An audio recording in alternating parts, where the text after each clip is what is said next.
Haven't really talked about Terminator Dark Fate in some time, and that's because, well, there's nothing really to talk about when it comes to the movie anymore. The movie's done. It's barely in any theaters anymore. It went out in a glorious trash fire, as expected when you do the typical get woketh, goeth broketh. That's what happens. Charlie's Angels followed suit. We had two two woke disasters, like almost back to back, and it was really fun to watch. But as time moves on, eventually things start to come out about what it was like to be on the set, what it was like to work on the movie, and as expected, people are talking. So Tim Miller did a nice little interview that the Hollywood Reporter grabbed and recapped for us, and it reveals quite a few things that might have contributed to why this movie turned out to be a pile of crap. And I don't think time will be very good to that movie either. I think the big problem here, as always, and I stand by it, is you made John Connor be this big deal, and then you take him out in a humiliating fashion at the beginning of the movie. A lot of people didn't like that. Another reason that this movie went down is because all of those spoilers came out a few months before the movie.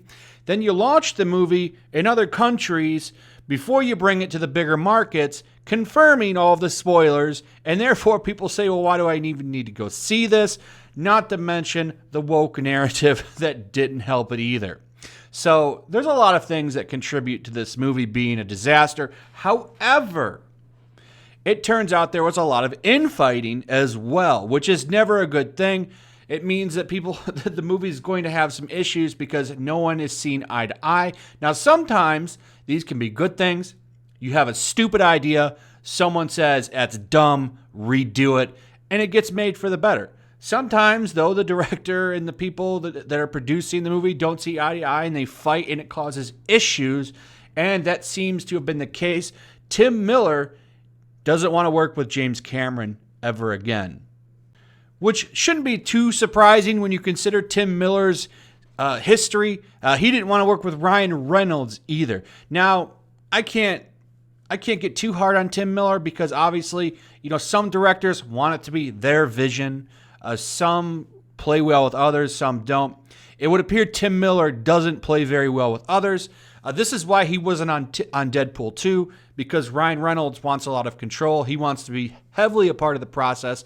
Tim Miller ain't having that, and that's one of the reasons why he bounced on Deadpool 2. Now, he goes over to Terminator Dark Fate. He can't work with James Cameron either. Clearly, the pattern kind of shows that this guy can't work with anybody. And it's fine as long as you can make good movies, but you came off of Deadpool 1 to this, which was a disaster, and I don't see him getting another big blockbuster ever again. And he's pretty arrogant, too. They're talking about franchise fatigue, and here's a comment that he says about that. The things they seem to hate the most about this movie were things I can't control. I can't control that you didn't like Genesis or you felt betrayed by Terminator 4. I can't help that, said Miller. Well, you could have not made the movie. That is something you could have done.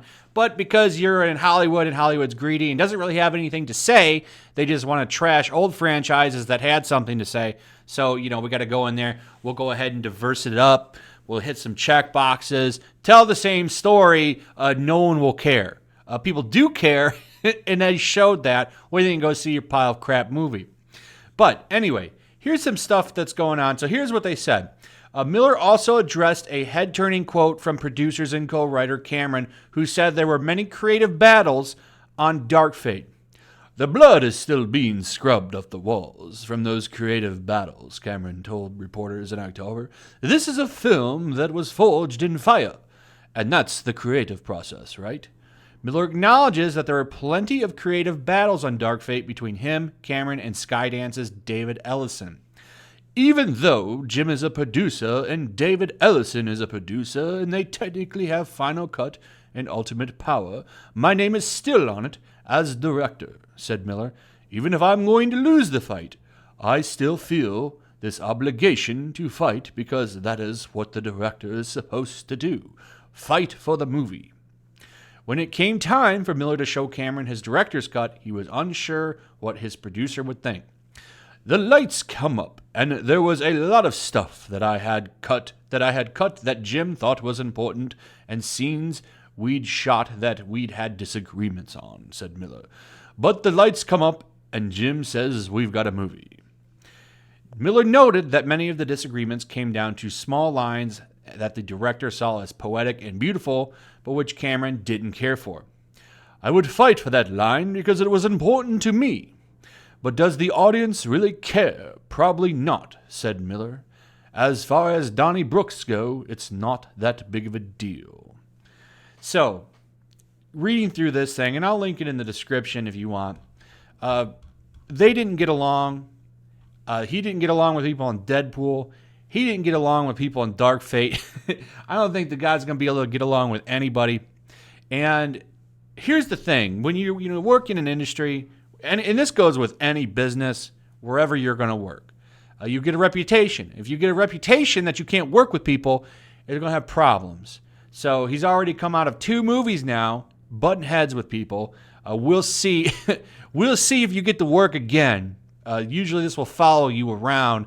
And unless you're like a big money maker, which you're obviously not, that's a little too late for being a moneymaker. You're probably not going to work again. So probably on an independent movie or something you might see him.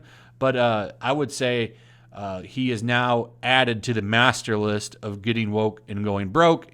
And it will be a long time, I think, until you see him on anything of substance. So that's pretty much it. I just wanted to talk about Tim Miller because obviously the guy's kind of probably done with big movies for a while. This is going to follow him. I don't think a lot of people are going to want to work with him again. Of course, you can read the interview for yourself. It's in the description. I don't think, even if they had got along, this movie would have done good. The ideas behind it were terrible, and it's not really what people wanted in a Terminator movie that was probably left to just rest for a while. And then if you were going to do anything, go back and reboot it. But what's the point? I mean, I think the time has passed on Terminator.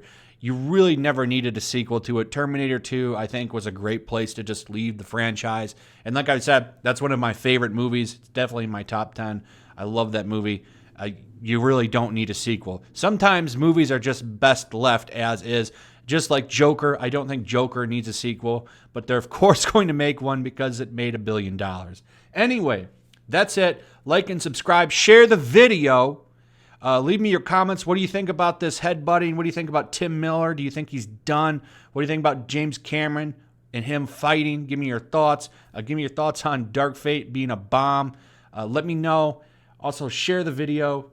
Don't forget, sharing the video, liking, and comments really help engagement. They help videos. They help channels. That's how channels grow.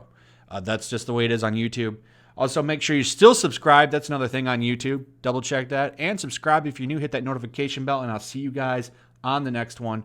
Peace. Also, if you want to help support the channel, check out my Teespring store. There's a link in the description. You can find some merchandise in there that you might want to check out. Also, take a moment. Make sure you're still subscribed to the channel. There's something going on right now, and they've been unsubscribing people. So just take a second and double check on that, and subscribe if you're new.